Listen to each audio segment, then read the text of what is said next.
Ok, c'est parti. Voilà, donc en préambule, effectivement, ce webinaire sera enregistré afin de pouvoir le communiquer à vos techniciens qui étaient nombreux à vouloir s'inscrire et dont j'ai refusé l'inscription. C'est un premier webinaire qui est destiné donc aux élus, à vous. Ce temps que vous avez vu sera co-animé donc avec Hélène Guinaud qui vous a guidé sur les manipulations techniques.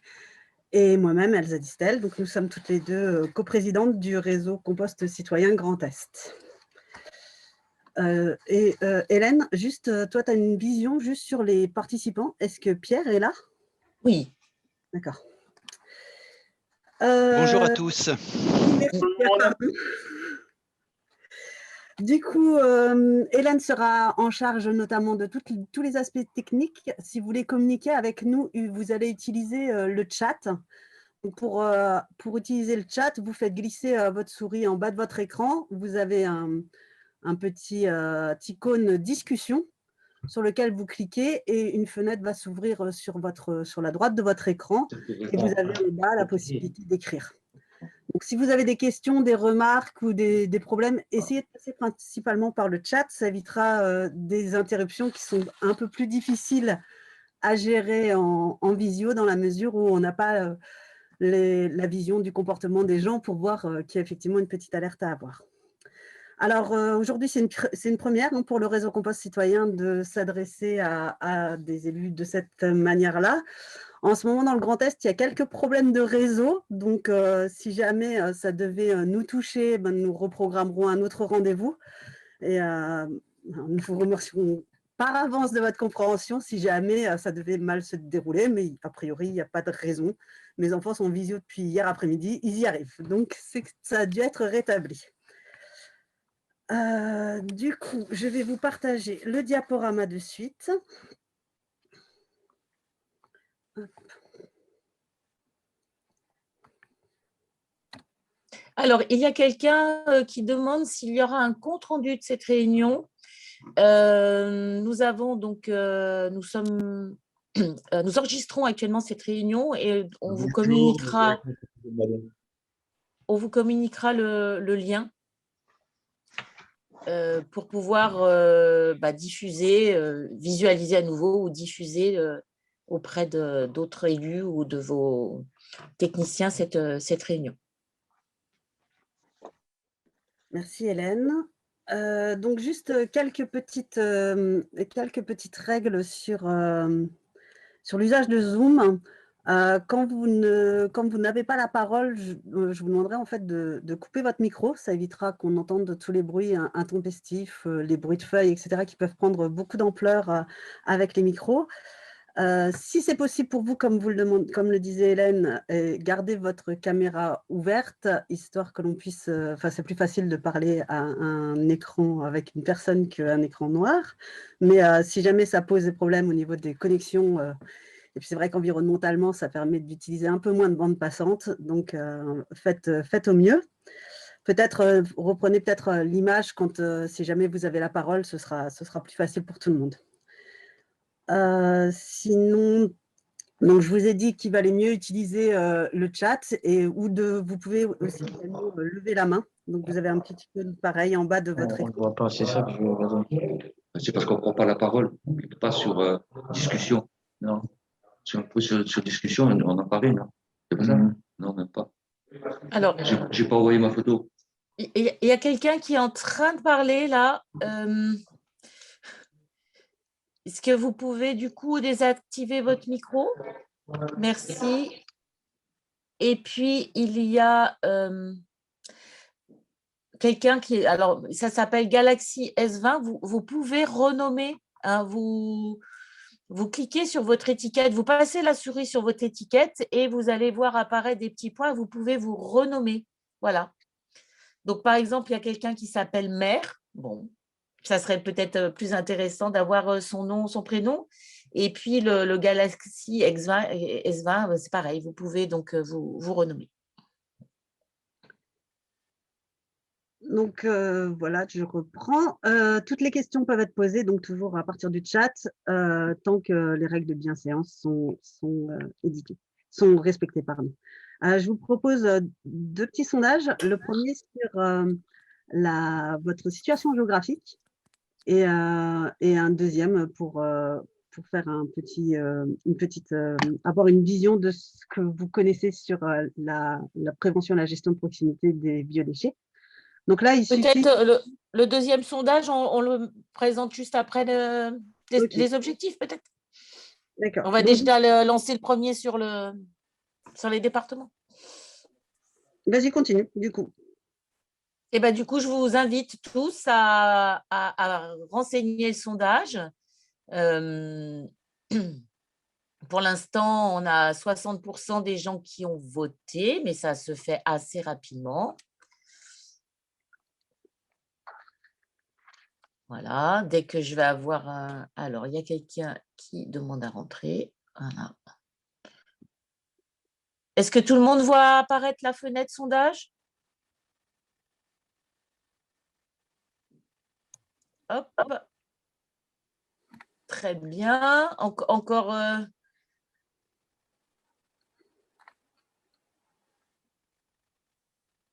Oui, oui, Sophie. Vous pouvez aussi le renseigner. 90% des personnes ont voté. Je laisse quelques secondes.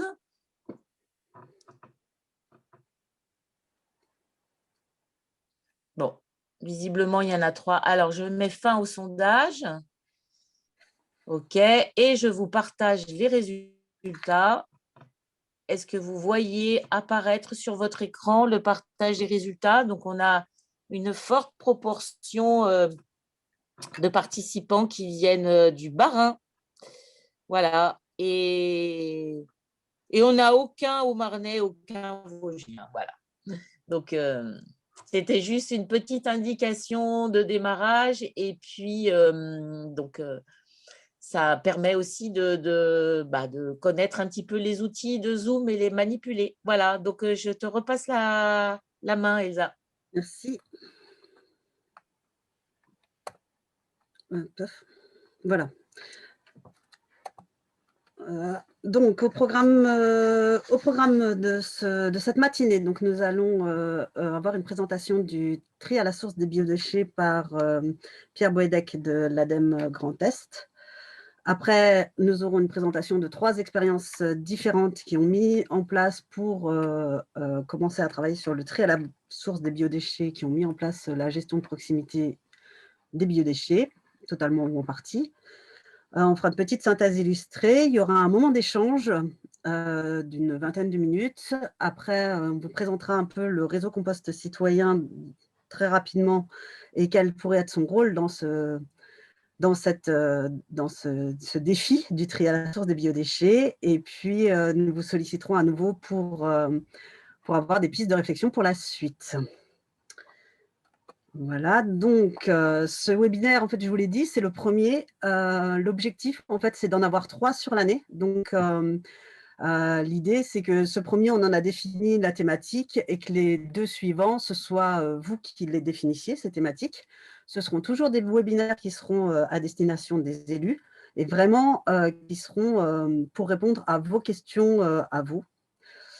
Ensuite, le deuxième objectif qui en fait apparaît en premier sur ma petite liste, c'est d'identifier en fait la prévention et la gestion de proximité des biodéchets, qu'on appelle nous dans notre jargon la PGProx, comme une des solutions possibles à l'obligation du 31/12/2023, qui est l'obligation du tri à la source des biodéchets.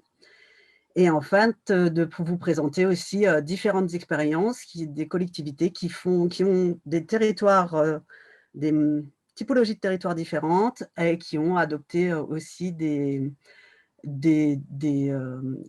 modalités différentes. Voilà, pour avoir un premier aperçu. Alors, je vais quitter cette présentation et je vais mettre en ligne celle de Pierre Boëdec, à qui je vais passer la parole. Alors, oui, du coup, avant que ne parle Pierre, puisque il va nous donner des éléments justement quant à la gestion la prévention et la gestion de proximité des biodéchets, un petit sondage à nouveau pour essayer de mesurer quel est selon vous, bien sûr, votre niveau d'information concernant donc la PGProx, prévention et gestion de proximité des biodéchets. Et on refera ce petit sondage à la fin en forme d'évaluation. Voilà, donc merci de le renseigner rapidement. Mais bon, une fois que Pierre aura présenté son diaporama, déjà, je pense qu'on va avoir une augmentation significative de nos retours. Voilà, donc on vous demande de noter de 1 à 5, 1 étant le niveau le plus bas. Si vous renseignez 1, vous considérez avoir très peu de connaissances, d'informations sur la PGProx, et si vous renseignez 5, en revanche, vous avez un niveau très fort, voilà, d'informations sur la prévention et la gestion de proximité des biodéchets. Alors, 77% ont voté, peut-être encore quelques votes avant que je mette fin au sondage. Ça ne bouge plus, donc ce que je vous propose, c'est 25. OK. OK. Eh bien, écoutez, je mets fin au sondage et je vous partage les résultats. Voilà, la majorité des participants estiment avoir un niveau très faible d'information sur la prévention et la gestion de proximité des biodéchets. Et puis, on voit que ça augmente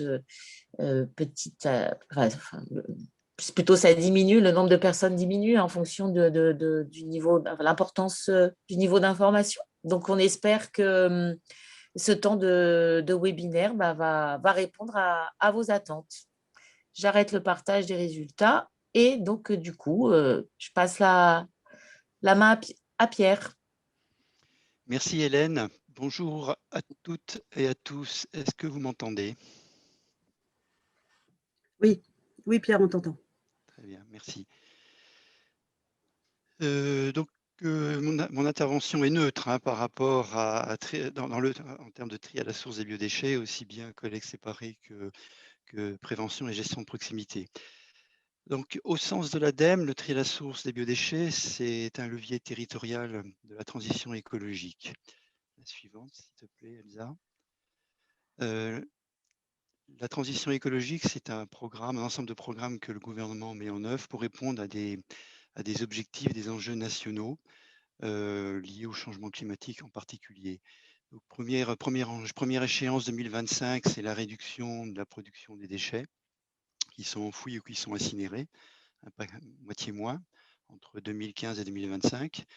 Ensuite, deuxième échéance que vous devez connaître, c'est 2030. C'est une échéance plutôt changement climatique avec un objectif de réduction de gaz à effet de serre, 40%, de réduction de consommation d'énergie de 20%, toujours par rapport à des années de référence, et puis une augmentation de la part de l'énergie du renouvelable dans la consommation finale des ménages et des entreprises de 18%. Et puis troisième grand enjeu, échéancé à 2050, qui est l'atteinte de la neutralité carbone. La suivante. Donc, à notre sens, le tri à la source des biodéchets, c'est en effet un levier pour atteindre ces objectifs de transition écologique. Avec, comme cela a été dit tout à l'heure, avec cette échéance du 31 décembre 2023 au 1er janvier 2024, qui est une obligation que l'on trouvait initialement dans la loi Grenelle, puis la loi transition énergétique pour la croissance verte d'août 2015, et ensuite qui est repris plus récemment en février 2020 par la loi anti-gaspillage pour l'économie circulaire. Ce sont des objectifs de valorisation et des objectifs de prévention et de valorisation des déchets organiques en général, et les déchets organiques que vous collectez, vous, collectivités, via le service public de prévention et de gestion des déchets ménagers assimilés, avec une obligation au 1er janvier de mettre en place une solution, d'offrir à chaque usager du service public, que ce soit un ménage, que ce soit une entreprise, que ce soit une administration, une solution de tri à la source des biodéchets. Alors, je rappelle que biodéchets, ce sont les déchets alimentaires et les déchets verts. Pour fixer les idées, dans les ordures ménagères, il y a environ un tiers de la masse qui est formée de déchets organiques, dont 15 à 30 kilos de produits alimentaires non consommés. C'est ce qu'on appelle le gaspillage alimentaire. Du côté des déchets verts, on estime qu'il y a 1 million de tonnes de déchets verts qui sont brûlés chaque année. Donc, il y a aussi un enjeu de lutte contre le brûlage, le brûlage et le brûlage des déchets verts, des végétaux est un souci en termes d'impact environnemental, des poussières qui sont rejetées à l'atmosphère en particulier, mais pas que. Et puis, entre autres chiffres aussi, environ 50 kilos par habitant et par an de déchets verts, là, sont collectés en déchetterie principalement et accessoirement en collecte séparée. Voilà les enjeux en termes de flux. 2 voies sont ouvertes par le législateur, soit la collecte séparée, soit la prévention et la gestion de proximité. La collecte séparée, c'est porte-à-porte ou apport volontaire. La gestion de proximité, ce sont différents dispositifs, à commencer par celui qui est mis en œuvre sans doute par vos collectivités, qui est le plus connu et relativement facile à mettre en œuvre, c'est faire la promotion du compostage domestique dans son jardin. Ensuite, le compostage partagé demande un peu plus d'engagement et de la part des usagers, parce qu'il y a du partage, parce qu'il faut se déplacer, aller jusqu'à la place de compostage. Aussi, et puis aussi des moyens que vous pouvez mettre en œuvre. Mais cela sera développé dans les témoignages qui vont suivre, des techniques de broyage, de paillage de déchets verts. Entre ces deux grands moyens qui sont offerts qui sont proposés par le législateur, la collecte séparée est plus onéreuse à la mise en œuvre et plus onéreuse que la gestion de proximité en coût de fonctionnement. Voilà. Et puis bien sûr, dans notre esprit à l'ADEME, une réflexion préalable à la mise en œuvre du tri à la source à travers une étude vous permettra de faire un panachage sans doute entre ces deux dispositifs. Alors, s'il fallait 4 arguments pour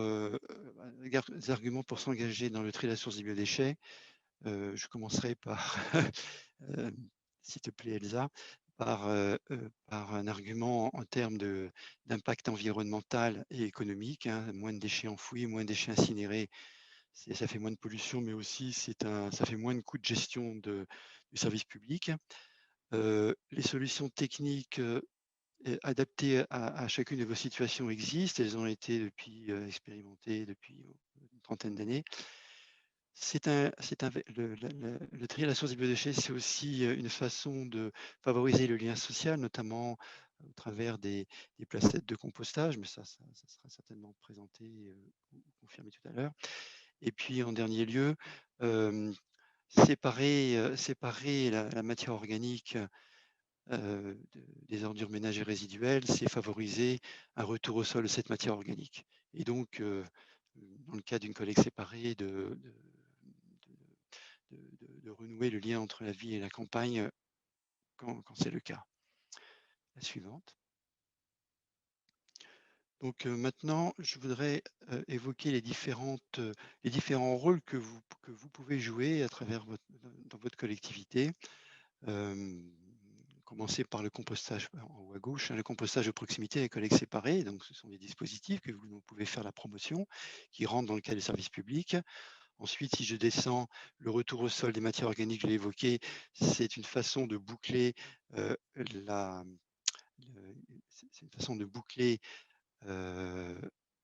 localement un cycle d'économie circulaire.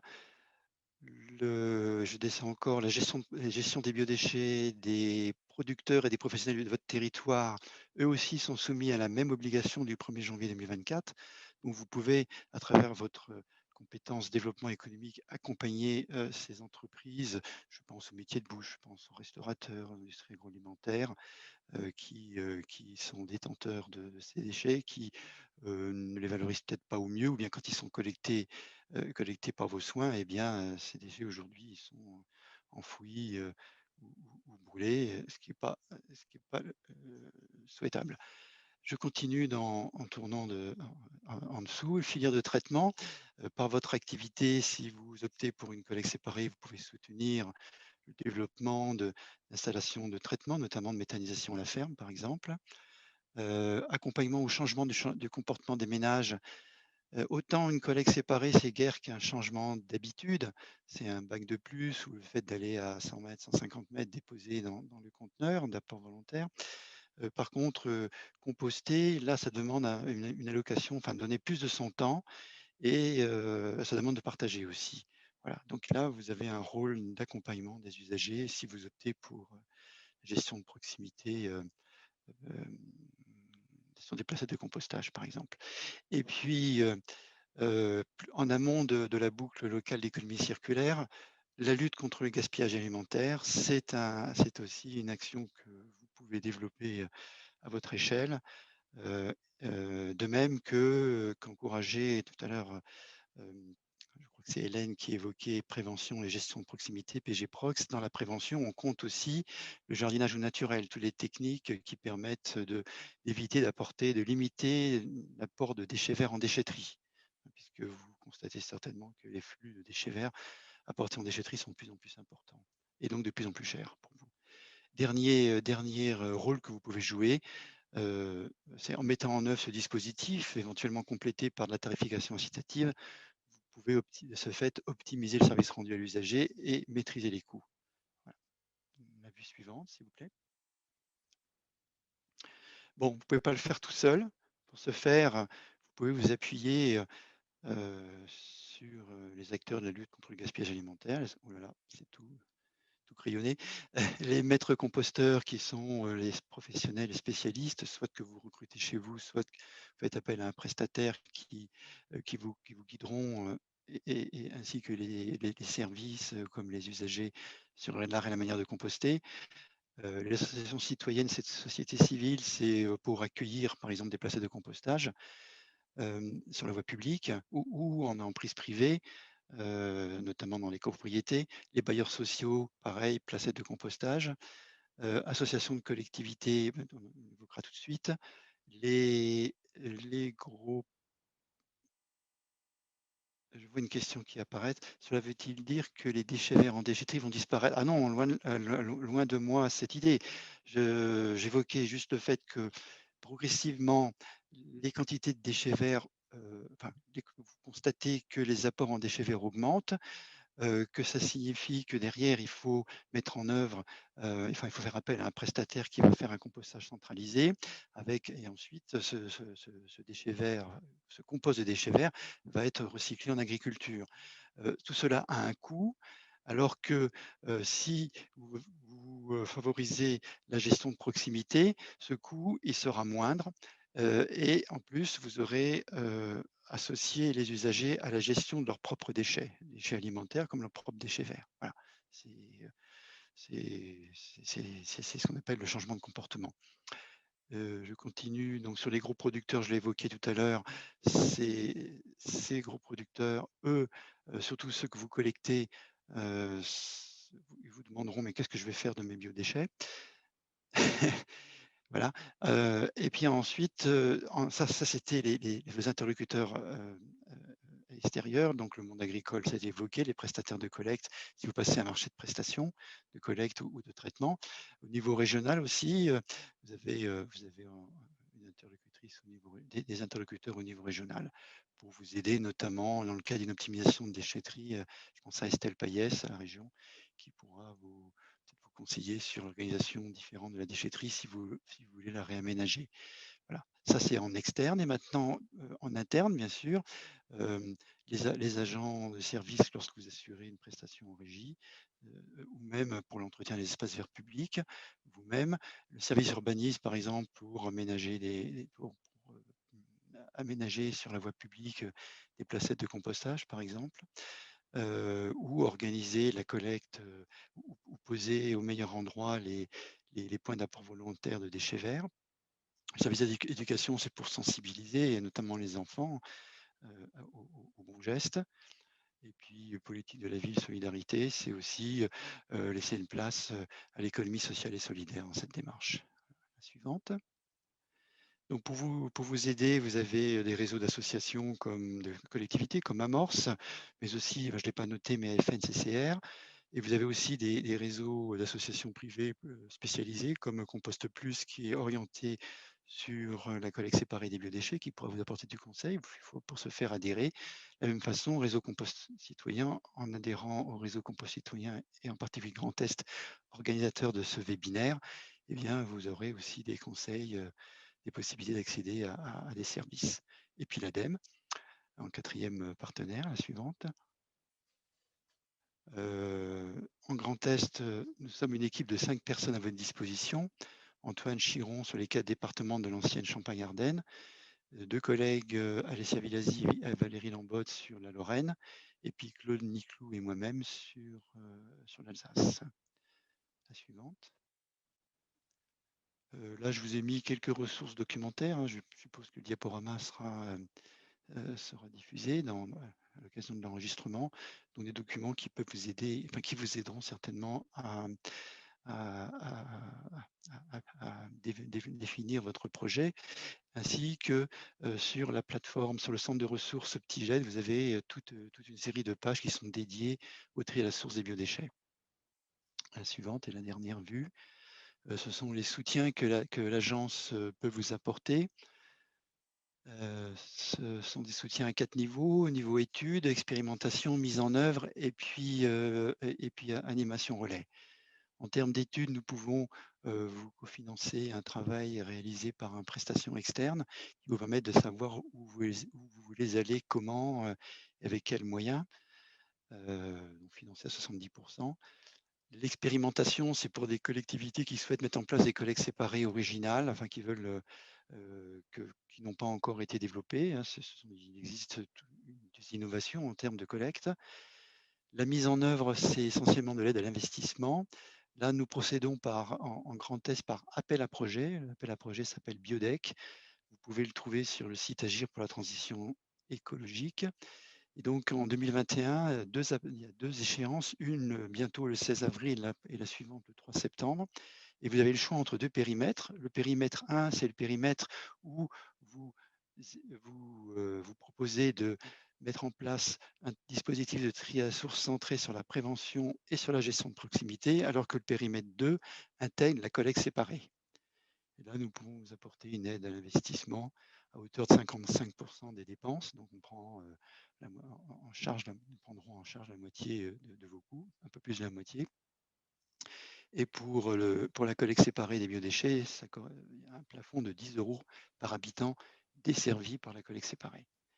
Et dernier soutien, c'est ce que nous appelons l'animation relais. Nous pouvons cofinancer une personne dans vos collectivités avec une ou deux missions. Une qui est centrée sur la promotion de la gestion de proximité et les actions de prévention. Donc, c'est l'accompagnement, c'est du temps. Ça peut être un mi-temps, ça peut être un temps complet. Et plus récemment, cette année, nous avons rajouté un second soutien possible. C'est justement pour aider les entreprises de votre territoire, pas seulement celles qui sont desservies par le service public, mais les autres aussi, à collectivement organiser des dispositifs de tri à la source de leurs propres déchets d'activité.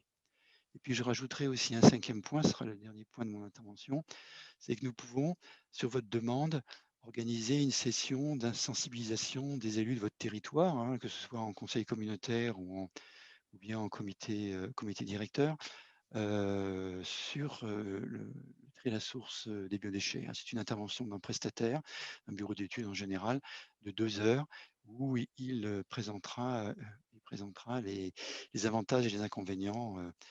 Plutôt, il vous présentera les différents dispositifs possibles sur lesquels vous pouvez vous appuyer. Et nous recommandons que cette intervention se fasse en amont de l'étude préalable. Je vous remercie.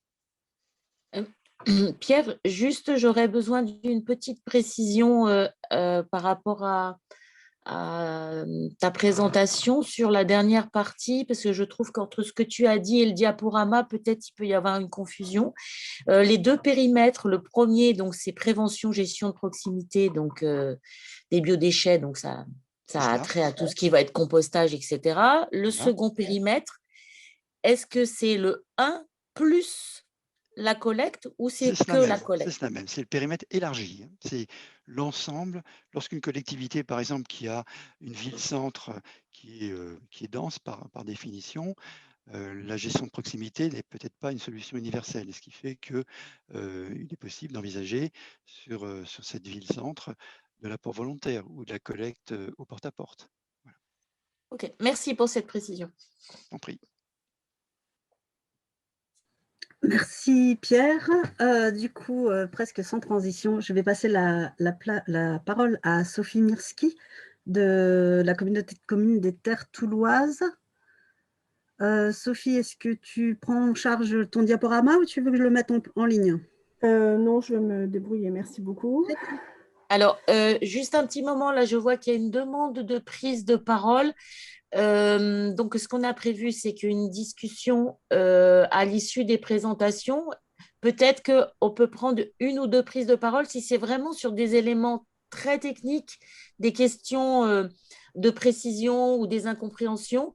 Et sinon, je vous inviterai à qu'on prenne les questions après les présentations. Donc, du coup, là, il y a Martine G1. Est-ce que du coup, c'est une question très technique? Si c'est le cas, je vous inviterai donc à prendre la parole. Non, ce n'est pas une question technique, c'est plus une question de fond. Donc, ça sera plus D'accord. pour le débat tout à l'heure. Eh bien, je vous remercie beaucoup. Donc, il n'y a pas d'autres demandes de parole, donc je vous propose de faire la présentation. Oui, alors 2 petites minutes. Voilà. Partager.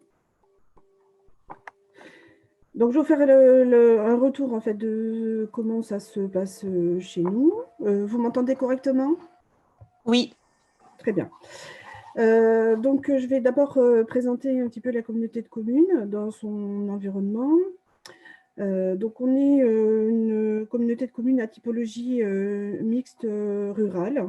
Donc, on est essentiellement rural et avec un cœur urbain assez dense. On comporte 41 communes et 55 000 habitants. On a un plan de gestion de déchets depuis 2012.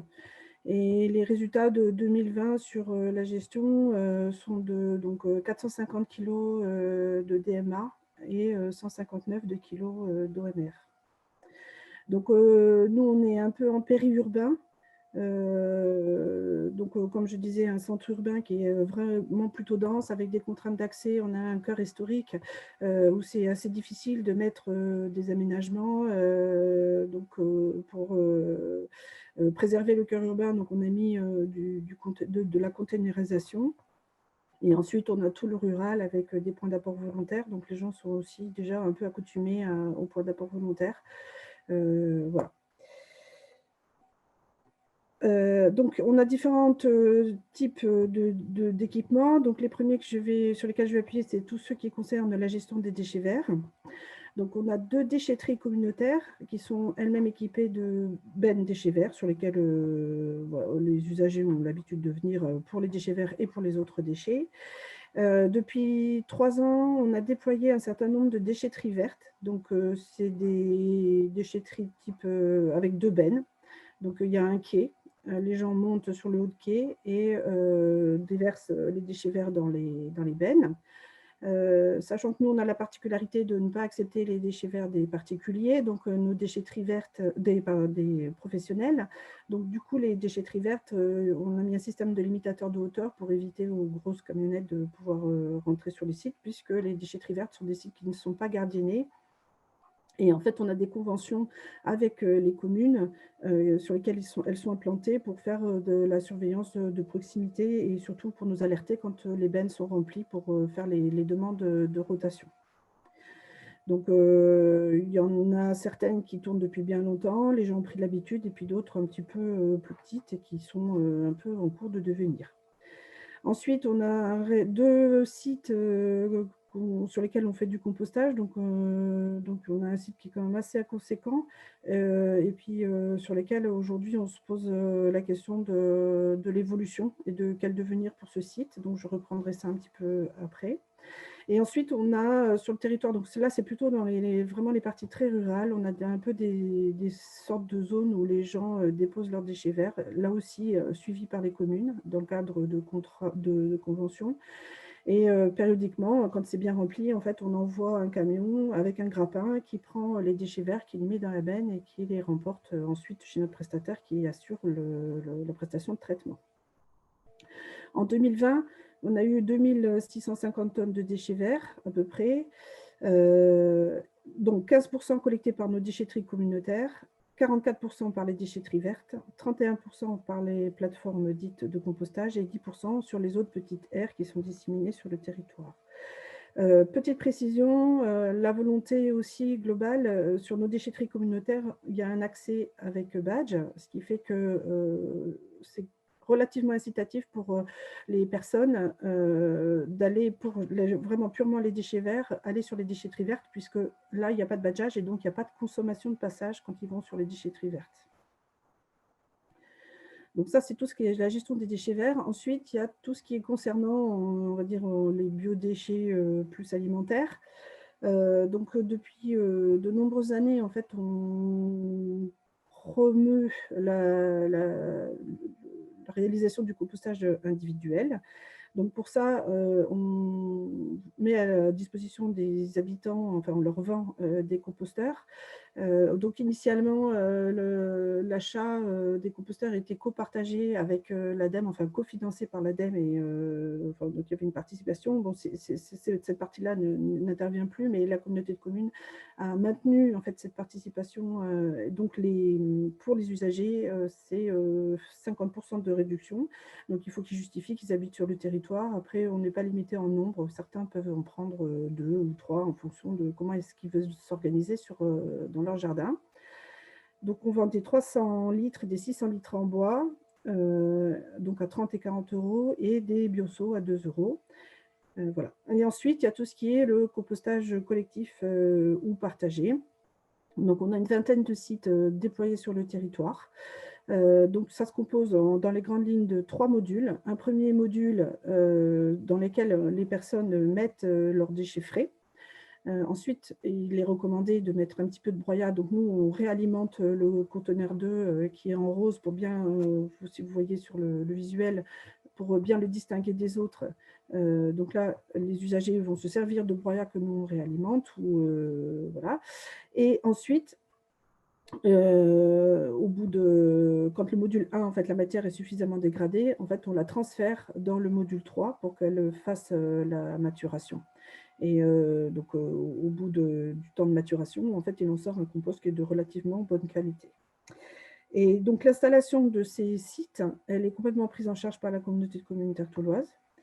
Et donc là, on essaie d'exiger lors de l'installation d'avoir des référents de site.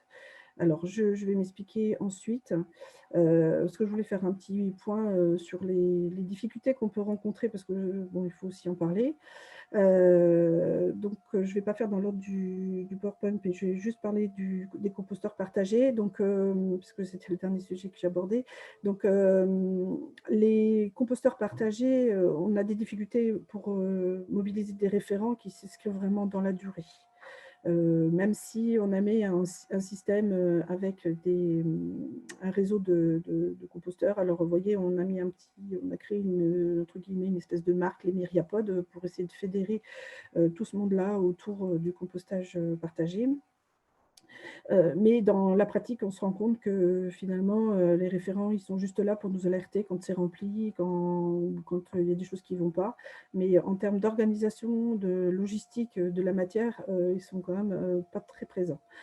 Donc là, nous, en fait, on a 2 agents qui passent 2 jours toutes les 3 semaines pour faire la logistique de bac à bac, recharger le broyat, etc. Et on se pose aussi la question de passer un partenariat avec un prestataire qui pourrait faire ça, puisque en fait, notre ambition, c'est de déployer quand même ce type de site. Donc, arriver à un moment donné, soit on a une patrouille qui s'occupe beaucoup plus que de ça, soit on contractualise ou enfin, on trouve un accord avec un prestataire ou une association ou quelqu'un qui peut faire ça pour nous.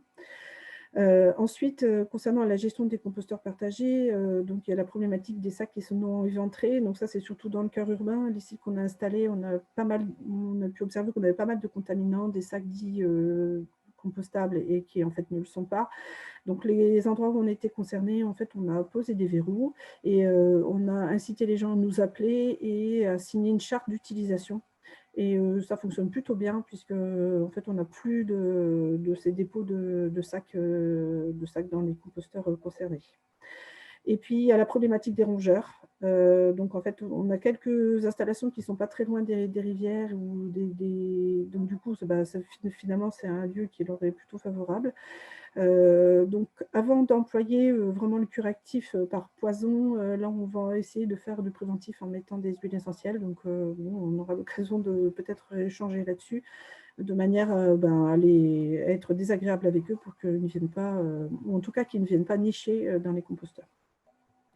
Donc, ensuite, concernant les difficultés qu'on peut voir au quotidien sur les composteurs individuels, donc je tenais à le préciser. Donc, dans la façon dont on est organisé, en fait, les usagers viennent à la communauté de communes, disent bon ben voilà, je souhaiterais un composteur. Et nos composteurs qu'on vend sont en bois, 300 litres et 600 litres, et sont excessivement lourds. Alors, on a choisi un fournisseur local avec du bois vosgien, mais c'est quand même très lourd et on a quand même des problématiques de gestion, de proximité par rapport à ça. Donc, pour ceux qui veulent être là, aller dans cette organisation-là, il faut vraiment prévoir à proximité du lieu de vente l'endroit pour stocker les composteurs, pour éviter le plus possible les manutentions, parce que ça, c'est quand même au quotidien, ça peut être un petit peu contraignant. Et concernant la gestion des déchets verts, donc le déploiement des déchetteries vertes, donc je rejoins ce que disait Pierre tout à l'heure, on se rend compte qu'on capte effectivement plus de déchets verts que ce qu'on pouvait avoir avant. Alors peut-être que c'était brûlé ou peut-être que c'était simplement mis dans les fonds de jardin et puis un peu oublié. Et puis là maintenant, en fait, comme on a créé l'outil pour collecter, eh bien, du coup, ça donne l'envie aux gens de faire ça propre et ils apportent aux déchetteries vertes. Et du coup, ça augmente nos ratios de DMA. Mais bon, à un moment donné, c'était un choix complètement assumé, hein, mais c'est vrai qu'il faut qu'on mène tout ce travail pour essayer de désorienter les déchets verts des déchetteries de façon systématique. Et puis, sur ces sites de déchets verts, le fait qu'ils soient non gardiennés provoque des fois des difficultés puisqu'on a des objets non désirés qui finissent dans les bennes. Un petit peu moins sur les sites qui sont dans le rural. Là, on est un peu moins contraint par ça. Je pense que le fait que ce soit des déchetteries vertes avec des bennes, les gens, un certain nombre une catégorie de personnes considèrent que c'est un peu une déchetterie, donc ils se permettent de mettre des choses qui ne sont pas des déchets verts. Donc là, on s'interroge sur la possibilité de mettre des caméras de chasse pour pouvoir faire un petit peu pour punir un petit peu. Voilà. Donc ensuite, dans le cadre de comment on s'inscrit, donc on avait postulé, on était retenu pour la mise en œuvre de justement l'appel à projet GeoBiodec 1, avec parce que bon, aujourd'hui on a une vingtaine de sites qui sont déployés, mais bon, notre ambition c'était quand même déployer largement plus. Et puis on démarre là une étude sur les modes de gestion des déchets verts. En faisant une réflexion aussi sur la gestion du bois et de classe A voilà, et on se pose aussi la question sur notre cœur urbain qui représente quand même à peu près 10 000 habitants de faire la collecte des biodéchets, peut-être en porte-à-porte ou en apport volontaire, bon, c'est à définir. Bon, sachant que l'apport volontaire chez nous, du fait de l'étroitesse des rues à l'intérieur du cœur urbain, peut être difficile à mettre en œuvre. Donc, sur le développement des déchetteries vertes, on se pose la question d'acter vraiment dans le marbre le fait de séparer le ligneux du non-ligneux. Donc, là, on mène des essais pour en fait donner une valeur ajoutée au ligneux, pour voir si on arrive à extraire ça justement sur, en plus, les sites non gardiennés. Et puis, donc, dans le cadre de cette étude générale biodéchets, comment nos déchetteries, enfin nos plateformes de compostage, quelle évolution leur donner? Faut-il les professionnaliser ou les transformer pour leur donner une autre destination? Voilà, donc on se pose des questions aussi sur la pérennité de nos petites plateformes qui sont un peu disséminées dans le rural. Voilà, comment les aménager? Et puis voilà, cette collecte en cœur urbain. Voilà, donc dans le cadre du JO-Biodec, on prévoit un certain nombre d'actions de formation, de compostage, de paillage, de jardinage au naturel, comme disait Pierre tout à l'heure, de lutte contre le gaspillage alimentaire, et puis de lutte contre le brûlage des déchets verts, et surtout aussi, entre autres, le détournement des déchets verts pour éviter de suralimenter nos déchetteries vertes. Bon, malheureusement, là, sur l'année 2021, ça va être un certain nombre d'actions vont être un petit peu compliquées. Voilà. Donc voilà, j'en ai terminé. Je vous remercie. Merci beaucoup. Je vous propose, il y a juste une petite question dans le diaporama, l'abréviation CSQ. Conséquences. Conséquences. Merci beaucoup. Oui, je veux bien que vous quittiez le partage. Je vais arrêter. Voilà, merci, très bien, parfait. Je vais donner la parole à monsieur Jean-Pierre Piella, qui est président du SMICTOM d'Alsace Centrale. Est-ce que vous souhaitez que je mette le diaporama en ligne ou est-ce que Sylvie, tu t'en charges? Si tu peux le faire, Elsa, ça m'arrange. Je fais ça. Je me souviens plus, on a échangé, hein, j'avoue, mais je ne me rappelais plus pour vous. Hop, diaporama. Voilà, je vous laisse la parole. Voilà, bonjour à tous. Donc, je n'arrive pas à activer la caméra, donc je reste. Et ça m'arrange parce que le réseau ici n'est pas très bon et donc j'utiliserai moins de flux. Voilà, donc le SMICTOM d'Alsace Centrale, comme son nom l'indique, est en Alsace Centrale, la ville principale étant Sélestat. Voilà, donc on peut avancer. Voilà. Vous situez l'Alsace centrale qui est bien identifié, vous le voyez. C'est un territoire qui regroupe 90 communes avec à peu près 130 000 habitants. Ah, on est allé un peu trop vite, oui. Et puis, en dehors de 4 ou 5 villes de plus de 5-6 000 habitants, il y a peu de grands ensembles. Donc, c'est un secteur assez rural avec pas mal d'habitants pavillonnaires.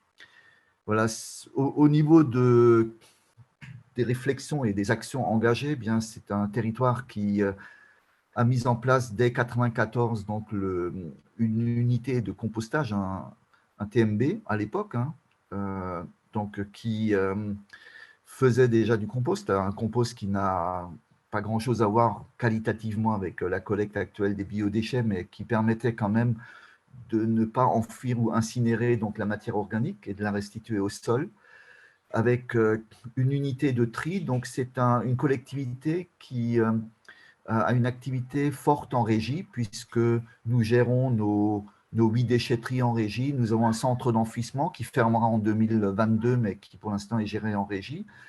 Nous avons un centre de tri qui est géré en régie. Nous avons la collecte qui est en régie. Et puis, ça fait à peu près 170 personnes donc titulaires de la fonction publique qui travaillent au SMICTOM. Donc, c'est un syndicat qui emploie beaucoup de monde en Alsace centrale. Alors, au niveau en ce qui concerne les biodéchets, nous avons vraiment, au début des années 2000, fortement insisté sur les campagnes en faveur du compostage. en 2008, 2009, 2008, en discussion avec les élus, mise en place en 2009 un programme de prévention. Zéro déchet, zéro gaspillage en 2015, comme vous le voyez. Puis, dans les années 2000, fin des années 2000, nous sommes passés d'une redevance que chaque communauté de communes, il y avait à l'époque plus de communautés de communes qu'aujourd'hui. Aujourd'hui, il y en a 6. À l'époque, il y en avait une dizaine.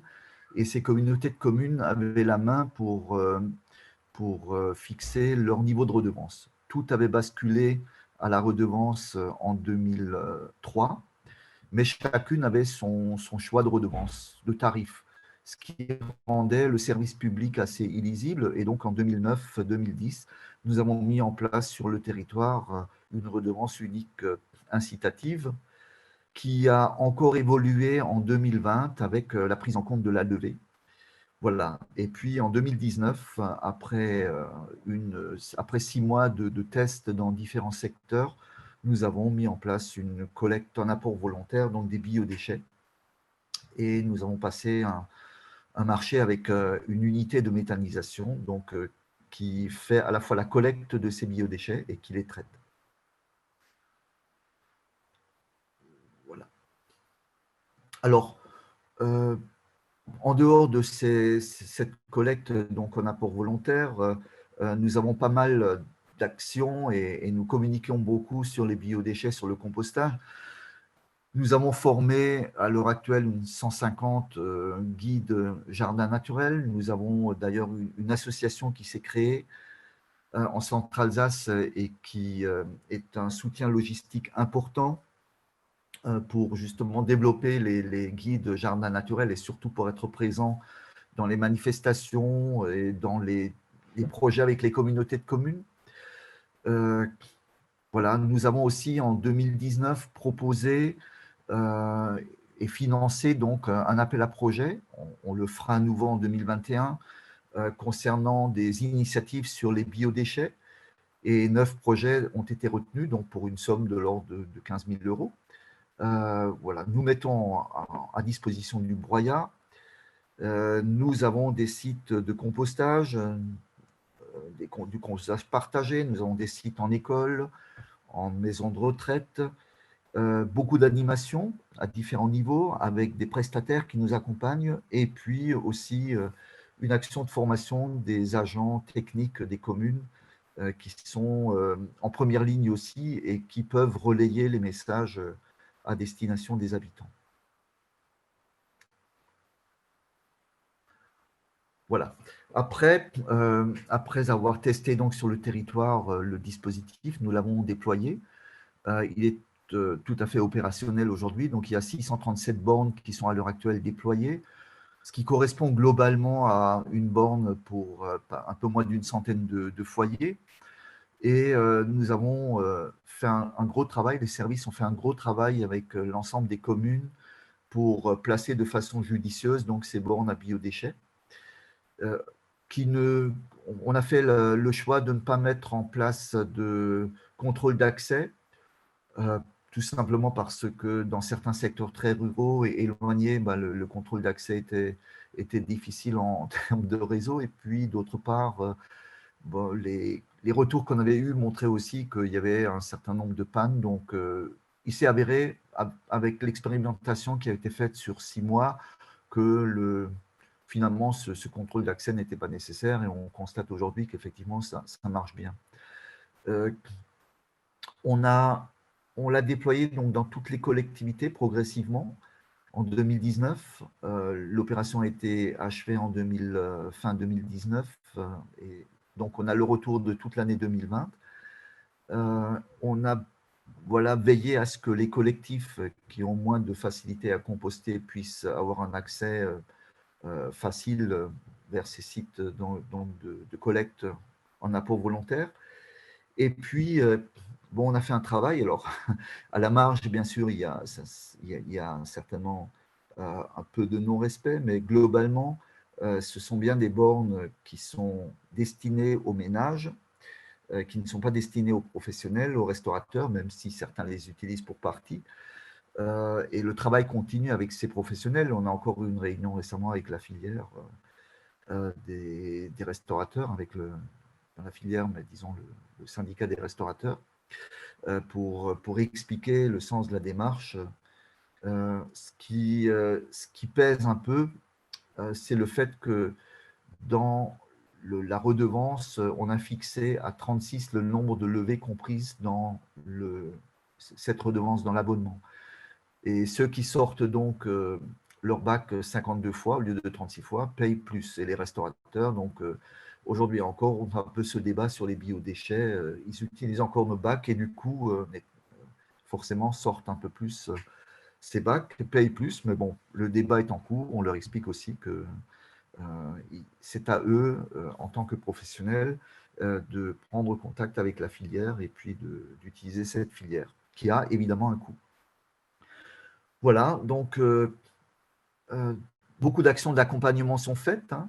Elles sont toujours en cours et on aura encore pas mal de travail. On verra aussi au niveau des résultats tout à l'heure. Alors, c'est vrai que le choix de ces abris bacs, parce que derrière, c'est un bac, et ce bac, donc,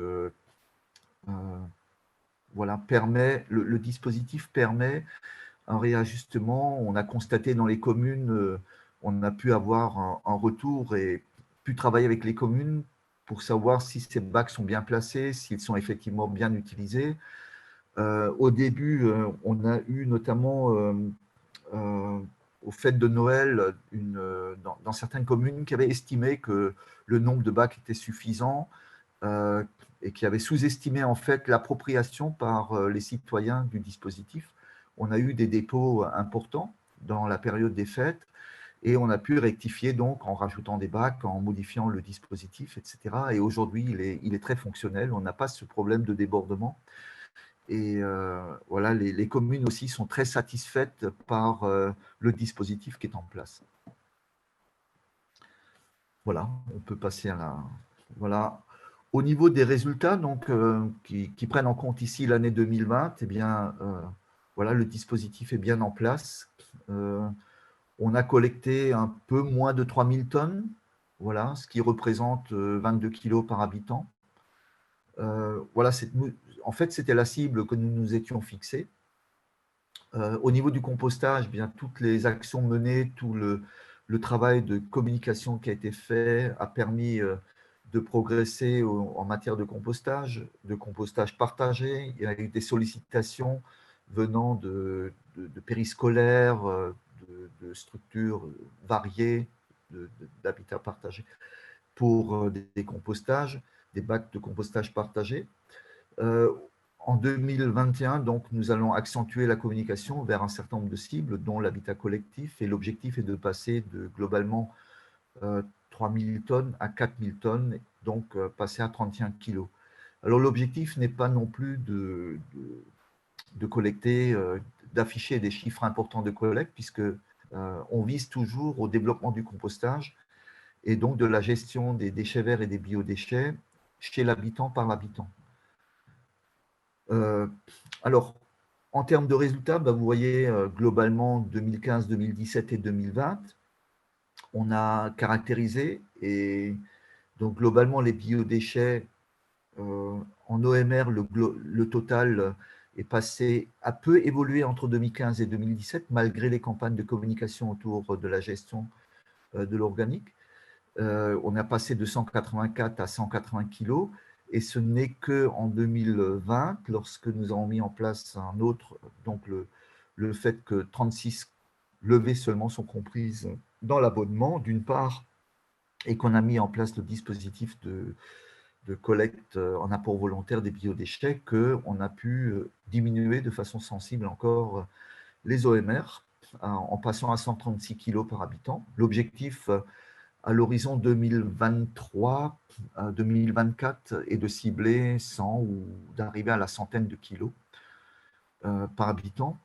L'objectif est de 2023-2024 tout simplement parce que nous avons dû attendre l'agrément de Citeo pour modifier notre centre de tri et l'adapter à l'extension des consignes.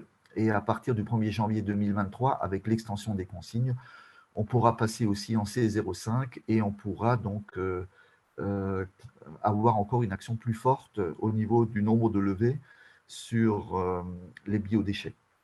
Voilà, en gros, néanmoins, on constate en caractérisation que on avait, en termes de biodéchets, vous voyez, 84 sur 184 en termes de kilos, 86 sur 180, et il reste encore une quantité relativement importante de biodéchets, puisqu'aujourd'hui, c'est à peu près encore de l'ordre de 45% de biodéchets qu'il y a dans les OMR.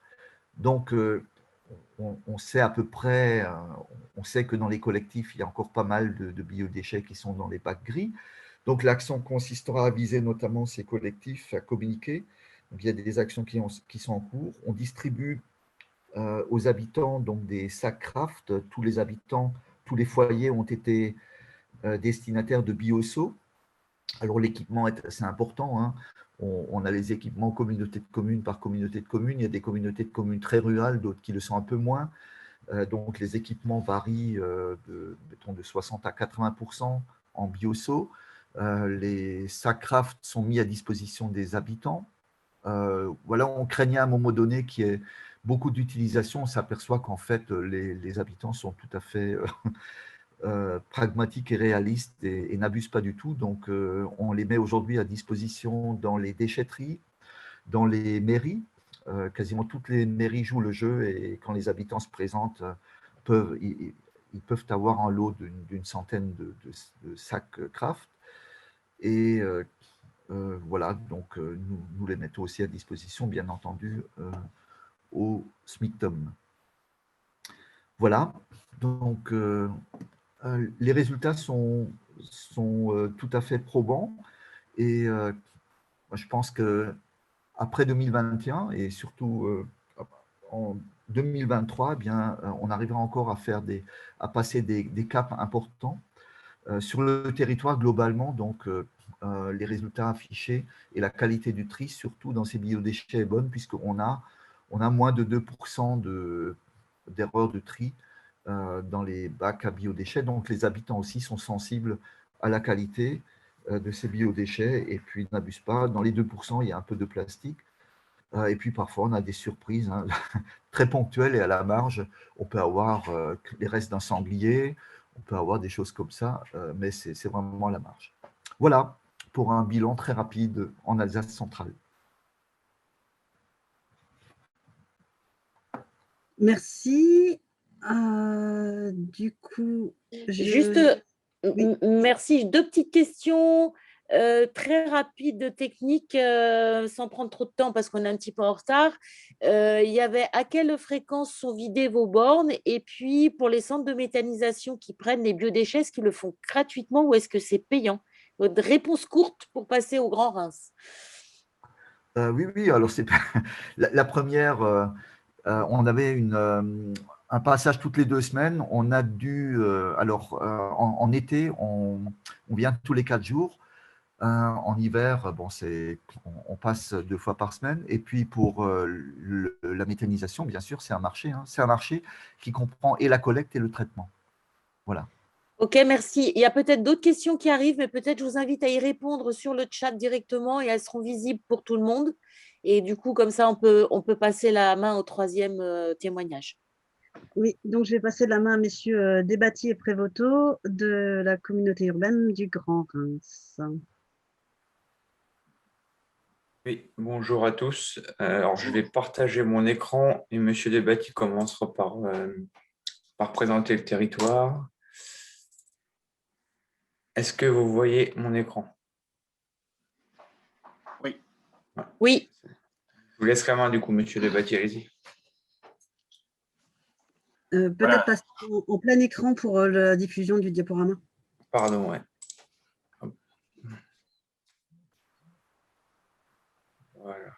Voilà, tu peux passer là. Ok, le territoire. Donc, on va vous faire une présentation à double voix avec monsieur Adrien Prévoto. Je vais vous présenter rapidement le territoire du Grand Reims. Donc, le Grand Reims, c'est une collectivité qui, au 1er janvier 2017, comme beaucoup de collectivités, ont subi mouvements importants. On est passé de 16 communes à 143 communes au 1er janvier 2017. Et dans cette fusion de 3 entités, nous avons récupéré 2 syndicats de collecte et de traitement. Donc, ce qui veut dire qu'aujourd'hui, maintenant, le Grand Reims, c'est quoi? C'est 143 communes, c'est un peu plus de 195 000 habitants. Nous avons la compétence collecte et traitement des déchets ménagers et assimilés. Nous fonctionnons sur le territoire urbain, c'est-à-dire les communes autour de Reims, via des prestataires privés de collecte et de traitement. Et sur les territoires plutôt ruraux, nous fonctionnons avec des régies de collecte. Donc, les régies de collecte sont sur plus de 120 communes. Nous avons également, avec la création du Grand Reims, maintenant un territoire qui est relativement bien couvert par 20 déchetteries, plus une déchetterie mobile sur les territoires très, très, très ruraux. Avec tout ça, on collecte grosso modo 490 kg par an et par habitant, OM-tri vers déchetterie. Et sur nos déchetteries, on collecte un peu plus de 11 000 tonnes de déchets verts. La gestion de nos déchets verts se fait aujourd'hui exclusivement via les déchetteries.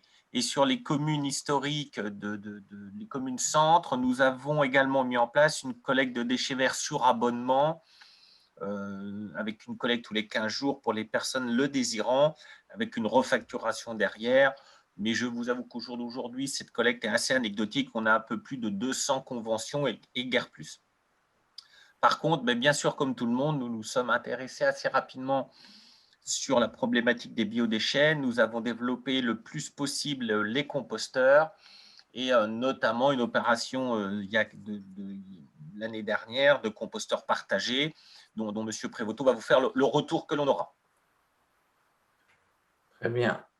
Merci. Alors, Vas-y, Adrien. Ouais, je vais prendre la parole, du coup.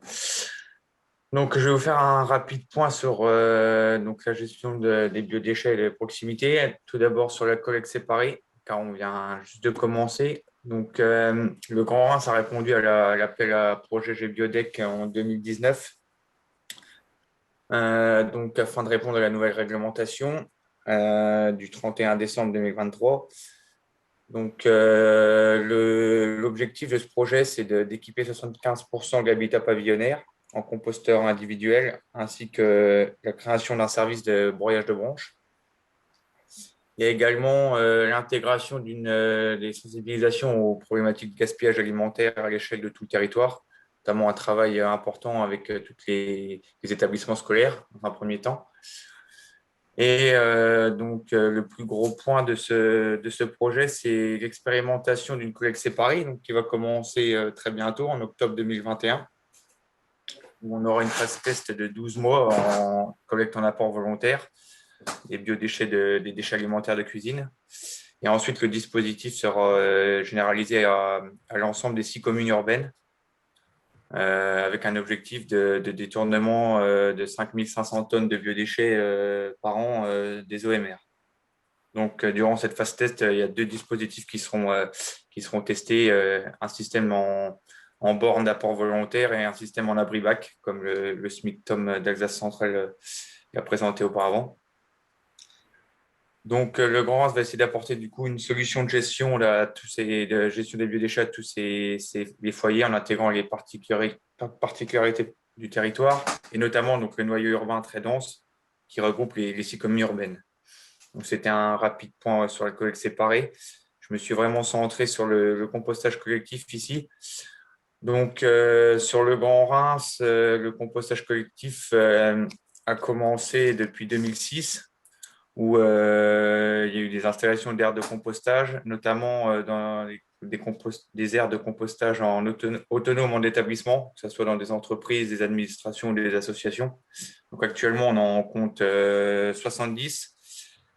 Également, un gros déploiement des composteurs plutôt à usage pédagogique dans des établissements scolaires, avec 80 sites qui sont dotés.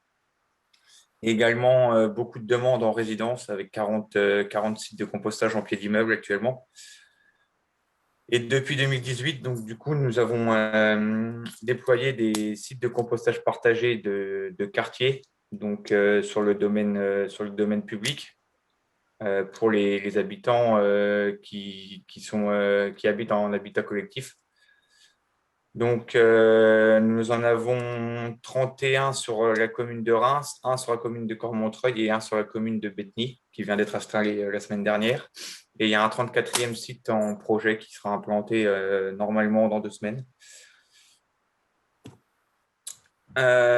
Donc, sur ces sites de compostage partagés, il y a un accompagnement important du Grand Reims, donc avec la mise en place de 3 composteurs, bois ou plastique, mais sur 95% du temps, c'est quand même du bois. Donc, un bac de broyat avec les matières sèches, un bac d'apport pour les biodéchets alimentaires et un bac de maturation une fois que le premier bac est rempli. Il y a la fourniture également d'un stock de broyat au démarrage, la fourniture d'un bioseau pour acheminer les déchets alimentaires, une formation obligatoire de référent de site, donc via un atelier qui dure 3 heures et dispensé par un maître composteur écologue. À la suite de la mise en place, il y a également une réunion d'information faite avec les habitants. Et il y a un suivi des sites de compostage partagé qui est fait 3-4 fois par an par site. On essaye au mieux en fonction des disponibilités par les guides composteurs du Grand Reims. Donc, il y a 4 guides composteurs actuellement sur notre communauté urbaine. Les conditions pour lancer un projet de compostage partagé. Donc, on exige un minimum de 2 référents au départ qui permettent de relier les informations entre les habitants qui utilisent les sites de compostage et le Grand Reims. Un minimum de foyers volontaires. Donc, au départ, 5 foyers au départ, c'est quand même le strict minimum pour ne pas installer un site qui ne sera pas utilisé. Un espace extérieur adapté, forcément, avec le mieux, c'est un espace en herbé. L'accord du gestionnaire du site, donc que ce soit la ville, quand c'est dans un parc public, ou conseil syndical ou bailleur, si on installe le site sur une propriété d'un bailleur, par exemple. Donc, les référents composteurs, comme j'en parlais, sont formés pour sont chargés de veiller au bon fonctionnement du site. Et ensuite, pour l'implantation d'un site, ce n'est pas indispensable d'avoir des espaces verts importants. Il faut cependant que ça soit accessible, assez éloigné des fenêtres pour le voisinage. Ça, c'est une condition très importante pour éviter toutes les plaintes du voisinage. Et si c'est possible, proche d'un point d'eau ou d'une poubelle pour les apports sauvages ou les apports de mauvaise qualité à remettre dans une poubelle ordure ménagère. Et le point d'eau, c'est pour l'arrosage, surtout en période estivale. Les avantages du compostage collectif sur notre retour d'expérience, donc réduire les quantités de déchets incinérés, forcément. Retirer tout ce qui est déchets organiques, donc ça va avec le premier point des poubelles de la poubelle de cuisine, c'est que principalement composé d'eau, donc c'est complètement ridicule, je trouve, d'incinérer ce type de déchets. Trier, valoriser les déchets directement sur place, participer à un projet collectif en créant du lien social, c'est également très important. Au sein notamment des immeubles et même dans les quartiers, collectifs. Sensibiliser également dès le plus jeune âge les enfants au cycle de transformation de la matière et à la vie des sols. Et également récupérer un abonnement de qualité, donc que ce soit pour des jardinières, un jardin partagé, des espaces communs, pour mettre en couverture de sol également si il y a la possibilité. Donc, le compost, généralement, 8 à 10 mois, c'est un compostage collectif, c'est le minimum. Et pour justement le compostage partagé donc, sur les quartiers, donc, nous, au départ, on réalise une enquête par un guide composteur référent de secteur du Grand Reims, en accord avec le gestionnaire de l'espace vert. donc le bailleur ou la direction des espaces verts sur le Grand Reims, afin de pouvoir dimensionner le site avec la personne référente qui nous a contactés. Il faut savoir que nous, on attend toujours le contact d'une personne motivée pour lancer un projet. Ce n'est pas nous qui allons chercher forcément les personnes. On attend qu'un habitant nous contacte et à ce moment-là, on lance le projet avec lui. Donc, la validation est faite par le Grand Reims en lien justement avec le gestionnaire, avec le nombre de foyers volontaires minimum, donc 5 à 10, mais généralement, on part avec 5. Un espace extérieur adapté, 2 à 3 référents selon la taille du site. Donc, généralement, on commence avec 2 sur les sites de quartier. Donc, la formation des référents est obligatoire avant l'installation du site. Donc, il y a une enquête au départ, ensuite, il y a la formation des référents, et ensuite, on peut procéder à l'installation du site de compostage. Il y a une signature également de la charte d'utilisation pour les référents qui s'engagent. C'est un engagement pour la bonne gestion du site. Il y a la livraison, l'installation. Donc, il y a 3 bacs. Au départ, on en met 2, un troisième une fois que le premier pour passer le premier en maturation. Un brasse-compost qui permet d'aérer, de brasser le mélange. Une fourche à fleurs également pour gratter les premiers centimètres. Donc, c'est des sites qui sont cadenassés. Donc, on fournit les cadenas également. L'affichage sur les bacs, donc affichage sur le bac d'apport, bac de maturation. Également, il y a un gros panneau avec une adresse mail. C'est l'adresse mail de contact qui est gérée par les référents de site. Et on fournit également du broyat. Donc, au départ, on amène du broyat pour démarrer et 3 à 4 fois par an, on fait une livraison de broyat à tous les sites de compostage partagé de quartier via un chantier d'insertion. Et il y a un suivi très régulier sur ces sites de compostage avec des réunions d'information et les référents, eux, s'occupent de toutes les adhésions des habitants. Et à chaque fois, leur fait une petite formation en leur donnant un guide du compostage et un bioseau. Donc, ce qu'on peut y mettre, donc les consignes de tri sur les composteurs partagés de quartier, donc tout ce qui est épluchure de fruits et légumes, les restes de fruits et légumes, les fruits et légumes abîmés, fleurs, feuilles, plantes. Donc, ça, c'est plutôt en petite quantité bien découpée. Donc, tout ce qui est sachet de thé, filtre de café, tout ça, on peut mettre, il n'y a pas de souci. En déchets bruns également et broyat. Donc, tout ce qui est feuilles mortes, c'est également possible. On peut mettre dans le bac de broyat pour faire une réserve de matière sèche, les boîtes d'œufs en carton, des litières de rongeurs herbivores, essuie-tout, papier journal, tout le carton bras découpé. Nous, ce qu'on dit également en consigne de tri, c'est plutôt plus c'est petit, plus ça sera rapide à se décomposer. Donc, voilà, les consignes de tri. On dit d'éviter de mettre tout ce qui est déchets carnés. Ça fait peur aux habitants, pour notamment que ça amène les rongeurs. Donc, pour éviter les abus, on dit d'éviter d'en mettre. Donc, quelques expériences sur notre territoire. Donc, ces 3 photos, donc c'est les premiers sites qui ont été installés en 2018 et 2018 pour ces 3 sites-là. Donc, ce sont des sites qui sont actuellement complets. On limite à 30-35 foyers par site de compostage. Ensuite, niveau gestion, ça devient compliqué pour les référents. Donc, on limite à 30 foyers, 30-35 en fonction du nombre d'habitants par foyer. Et donc là, c'est 4 sites qui ont été mis plus récemment, donc fin 2019, 2020, et tout en bas à droite, c'est le dernier qui a été installé la semaine dernière, donc sur la commune de Bétheny. Donc on a énormément de demandes, donc les sites s'enchaînent. On en est à 33, un 34e va être mis en place et on a un objectif de 50 à mettre en place sur le territoire.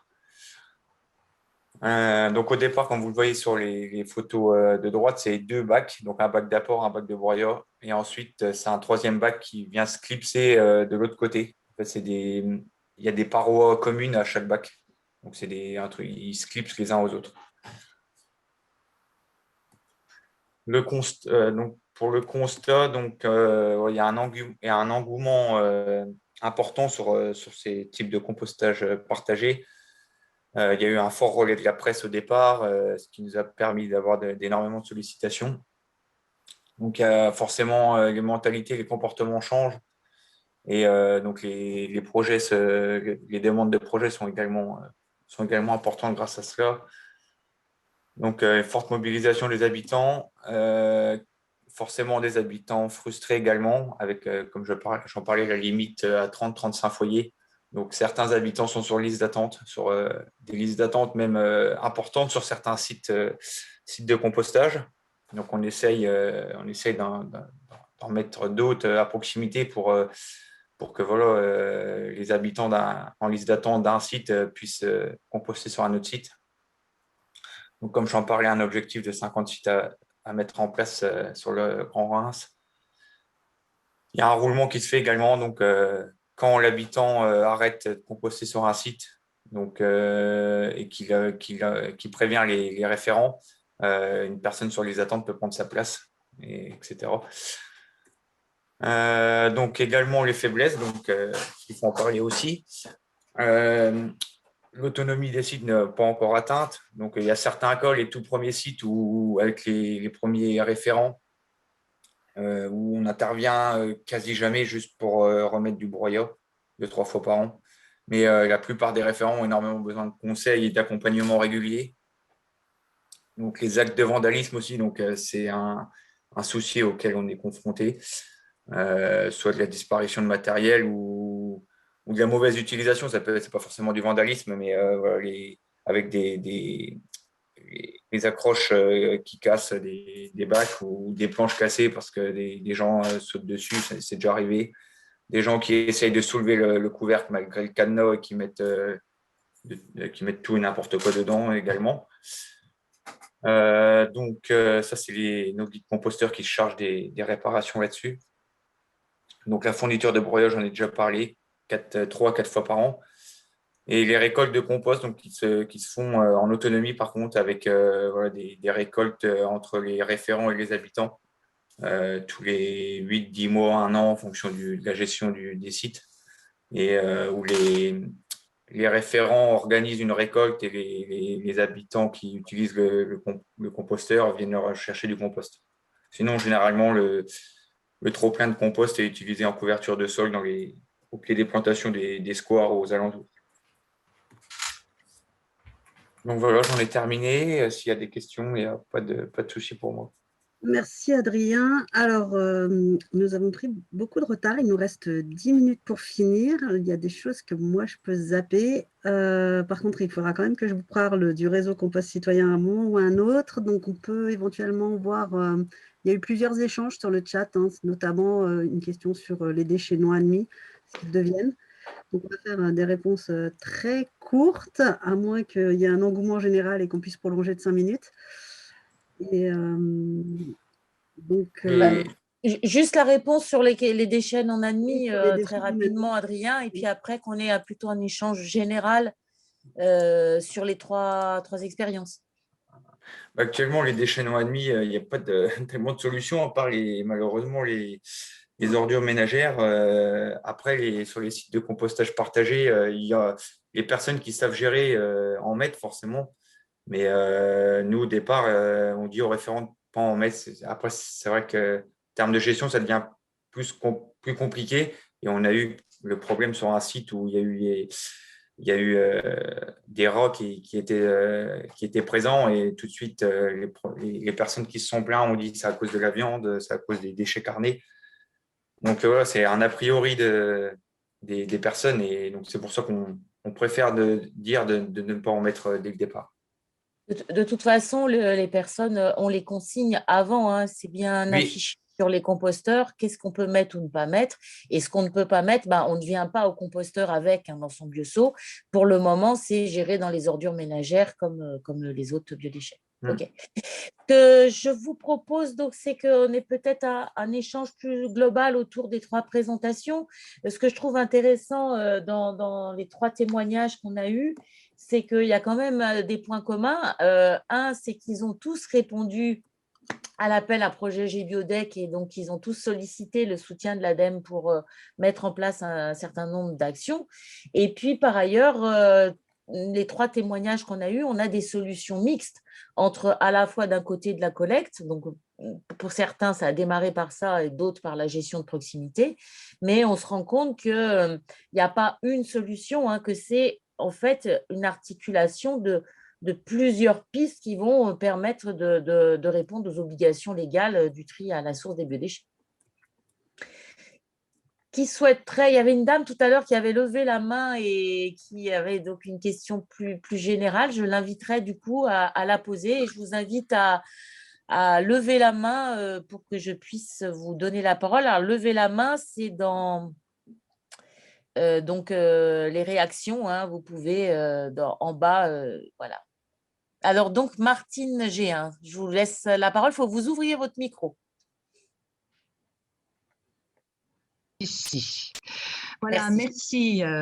Bien, merci déjà pour toutes les présentations, hein, parce que moi, je suis vraiment intéressée donc justement par la gestion des biodéchets et par le compostage qui n'est pas encore sur notre village et sur notre communauté de communes développée. Hein, voilà.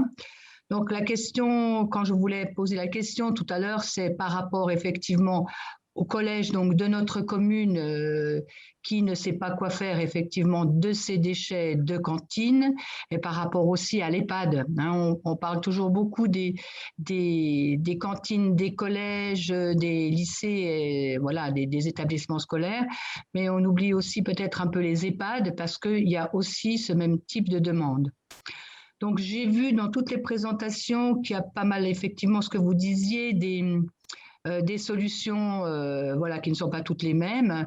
Et finalement, voilà, cette visioconférence donc, m'amènera à me rapprocher donc, effectivement de l'ADEME et donc de l'appel à projet qui est proposé, même si effectivement, bon, on va être sans doute en retard par rapport à la date de dépôt, mais avoir des informations supplémentaires pour comment faire et puis avoir, disons, avoir des informations et avoir quelqu'un qui pourrait nous guider dans cette collecte de déchets, enfin de déchets compostables et de biodéchets qui ne sont pas les mêmes choses et parfois on se perd un petit peu dans les,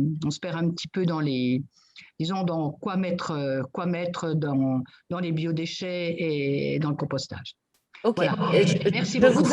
Je vous invite tous, hein, si vous le souhaitez, à avoir les contacts d'acteurs qui sont sur votre territoire, à vous rapprocher donc, du réseau Compost Citoyen, où on a effectivement un annuaire des acteurs. Monsieur René Stumpf, peut-être je prononce mal votre nom, vous souhaitiez également poser une question. Il faut que vous réactiviez votre micro. Voilà, vous m'entendez là? Oui.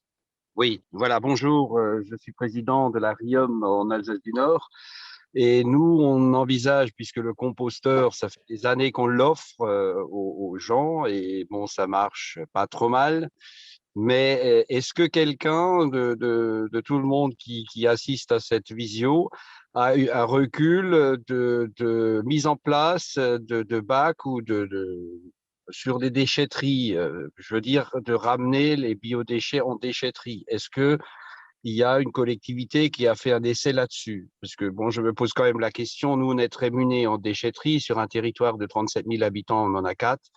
Je veux dire, il y a 3 kilomètres à faire pour chaque habitant pour rejoindre une déchetterie. La réflexion chez nous a été menée de mettre des bacs en déchetterie et de les ramasser en déchetterie, ce qui éviterait le ramassage, puisque Centre-Alsace, je connais, je l'ai vu.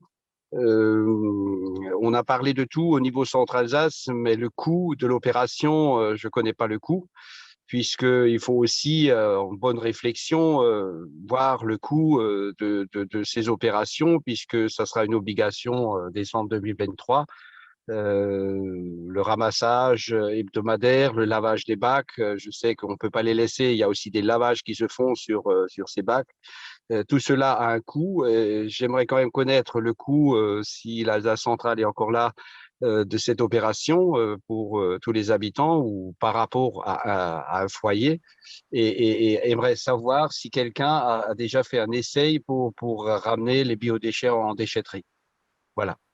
Ce que je vous propose, et peut-être la personne de l'Alsace centrale peut répondre très rapidement à votre question, et sinon, on va garder cette carte. Si certains ont une réponse, peuvent la mettre dans le chat, mais on va communiquer cette question sur l'apport en déchetterie et on revient vers vous avec une réponse qu'on proposera d'ailleurs à tous les participants. Voilà pour l'Alsace centrale, très Oui. rapidement. Non, pas de collecte en déchetterie, pas de borne en déchetterie. Par contre, au niveau de l'entretien des bacs, le prestataire donc, nettoie systématiquement les bacs et nettoie systématiquement l'extérieur et nous retourne aussi l'info si jamais il y a sur l'un ou l'autre secteur, disons, des souillures pour qu'on puisse… donc pour l'instant, c'est propre et les habitants ne se plaignent pas. Merci. Comme je vois qu'il y a pas mal de personnes qui quittent la réunion, moi, ce que je vous propose, c'est que cette question-là, on se la garde et on fait une petite étude, on revient vers vous.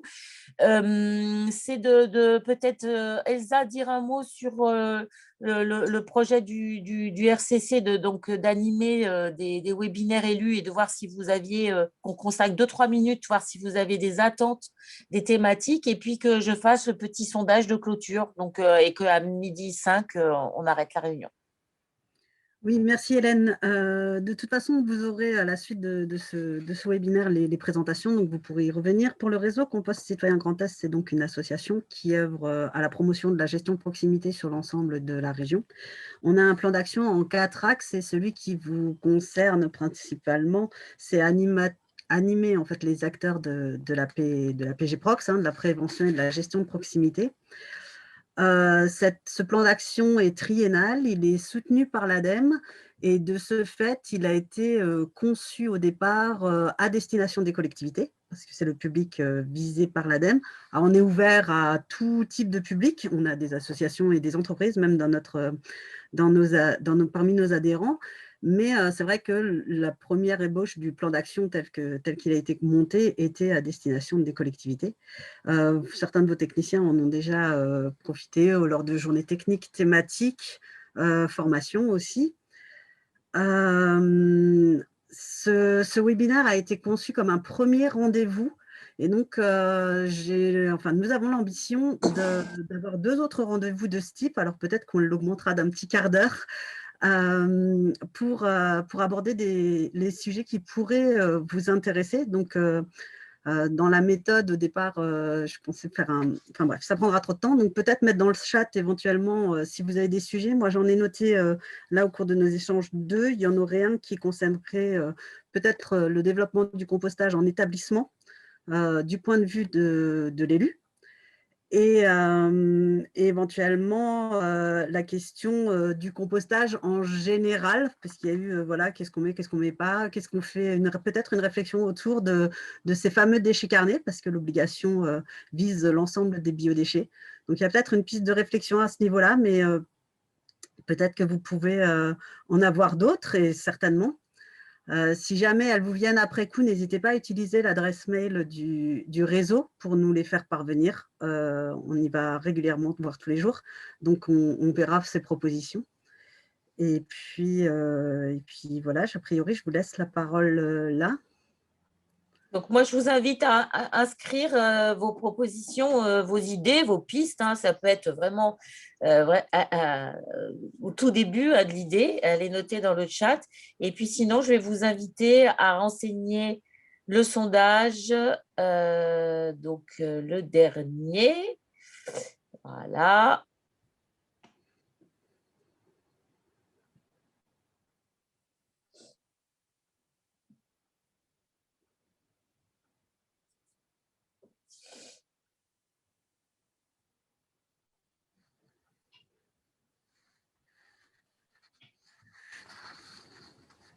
Alors, il y a quelques personnes qui nous ont signalé dans le chat qu'elles devaient partir. Il y a, je pense, au moins 4 ou 5 personnes de moins que tout à l'heure.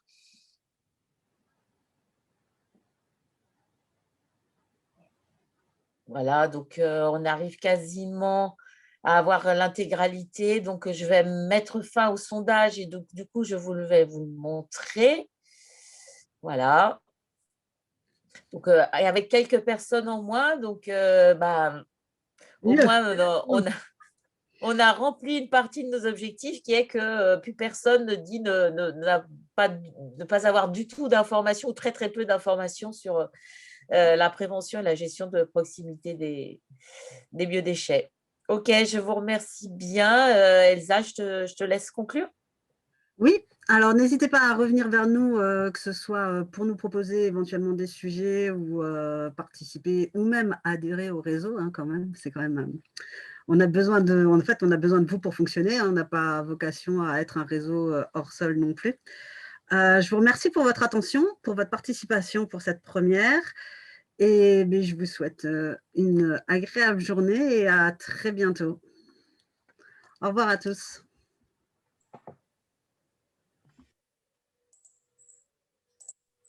Merci, au revoir.